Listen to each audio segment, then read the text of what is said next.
Yo les gars, on se retrouve aujourd'hui pour une nouvelle vidéo. Aujourd'hui on s'intéresse à une tier list post Maze of the Master. Donc le but de la vidéo ça va être tout simplement de classer ces nouveaux decks ou ces decks qui ont eu du support dans cette extension et pas forcément tous les decks. Étant donné qu'il va y avoir une banlist qui va bientôt sortir, on s'intéressera à globalement beaucoup plus de decks après cette banlist là pour voir un petit peu où est-ce qu'on en est. Donc le principe c'est vraiment de s'intéresser aux decks de Maze of the Master. Pour commencer on va déjà classer les decks qu'on connaît déjà. Donc Ryzel qui est clairement un tier S actuellement. Rien qu'avec ses résultats c'est compliqué de le détrôner. J'ai pris en plus du coup Malice que je vais mettre en A, je vais mettre Dragon Blanc aux yeux bleus que je vais mettre en A juste derrière Malice. Ensuite je vais caser un Yubel ici et je vais caser pour finir un Crystron juste avant Yubel comme ceci, donc ça nous fait une bonne base. Je trouve que c'est vraiment plutôt bien au niveau des tops que ça fait, etc. Au niveau maintenant des nouveaux decks, donc le premier c'est Trickstar. Donc Trickstar il a eu du support avec des nouvelles cartes et le principe de combo de Trickstar actuellement c'est de faire un maximum de dégâts pour ou faire un FTK ou alors attendre le tour de l'adversaire et en général le tuer assez facilement. C'est un deck que je trouve plutôt équilibré, que je mettrai en C, ça reste bon mais c'est pas quelque chose qui va être méta. On arrive au deck Odion, donc j'ai fait une vidéo dessus. Je pense honnêtement que je l'ai quand même un petit peu sous-coté étant donné que j'ai joué contre avec des decks compétitifs et que ça reste quand même quelque chose de plutôt solide. Donc ce que je vais faire, je vais le mettre en fin du B. Pour le moment, je trouve que ça reste quand même vraiment bon. Dans l'idée, si vous avez pas mal de ressources, vous avez quand même un board qui est intéressant étant donné que ça fonctionne avec des pièges, que c'est des pièges continus, que ça peut s'allier avec certaines cartes, etc. Franchement, rien que vous mettez une piège continue qui, quand il y a une autre piège continue qui s'invoque, détruit une carte, des fois ça peut être vraiment gênant. Donc je trouve l'archétype vraiment plutôt bon, donc je le mettrai en fin du B, voire peut-être début du C devant un Trickstar, ça change entre guillemets pas grand chose. Ensuite on a Performage qui a eu 853 cartes dans l'extension que je mettrai quand même dans un D. Ça reste compliqué, les combos sont compliqués pour un résultat qui n'est pas super intéressant, donc clairement je le laisse en D.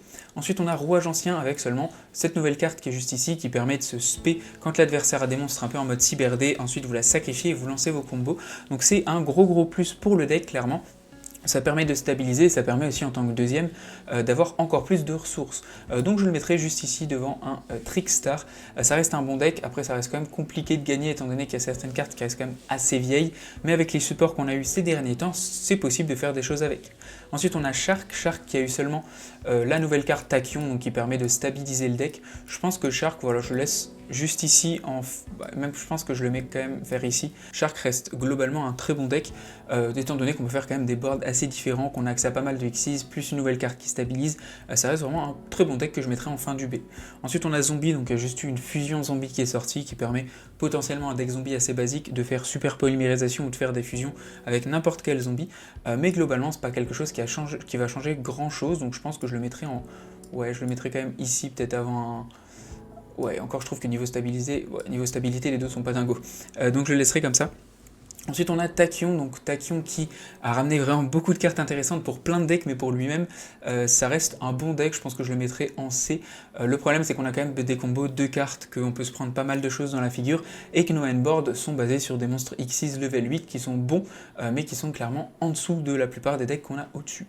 On arrive sur ABC qui va avoir du nouveau support avec X, Y, Z qui ont été remasterisés, donc ça reste globalement un bon support étant donné qu'on a une nouvelle magie qui permet de stabiliser, d'aller chercher votre tête de canon X, enfin le nouveau tête de canon X, il peut se spé, il peut lancer un combo à une carte à lui tout seul.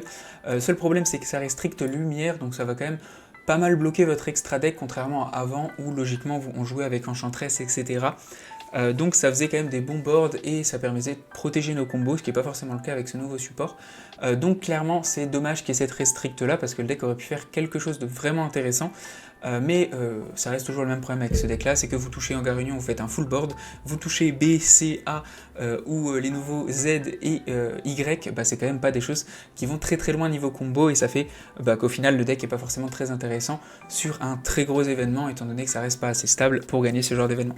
Le nouveau deck Monde Transparent, donc qui revient de l'animé de GX, qui globalement on va clairement en D, étant donné que ça reste un deck qui est assez intéressant, qui est cool niveau nostalgie, mais il y a quand même très peu de combos, en plus il faut quand même pas mal de cartes pour les faire, donc clairement ça ira en D, parce qu'on peut pas faire grand chose avec ce deck là, malgré que je trouve ça très cool qu'il soit sorti. Pour terminer, on a du coup Dragon Rouge Arc-Démon qui a eu du support avec cette nouvelle carte qui permet potentiellement d'invoquer une des grosses synchros de Dragon Rouge Arc-Démon. Ça change pas grand chose au deck, je pense que je le mettrai juste ici étant donné que le deck reste quand même assez solide, donc je pense que ça reste pas mal à ce niveau là.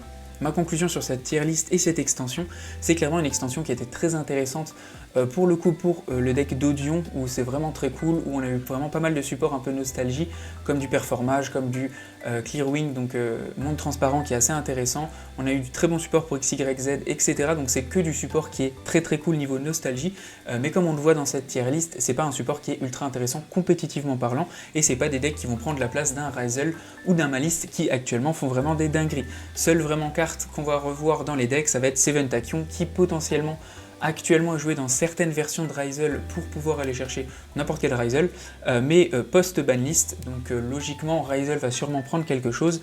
À ce moment-là, cette carte va devenir beaucoup plus intéressante étant donné que si une carte passe à 1, et ben Seven Tachyon va stabiliser le fait d'aller la chercher, alors qu'actuellement c'est déjà très stable, donc pas besoin d'aller la chercher. Donc cette extension, faut se rappeler de Seven Tachyon, faut se rappeler de certains supports qui sont très cool pour vos anciens decks, et il faut se rappeler aussi potentiellement du deck Odion qui va pouvoir peut-être faire des choses compétitivement parlant à voir dans le futur.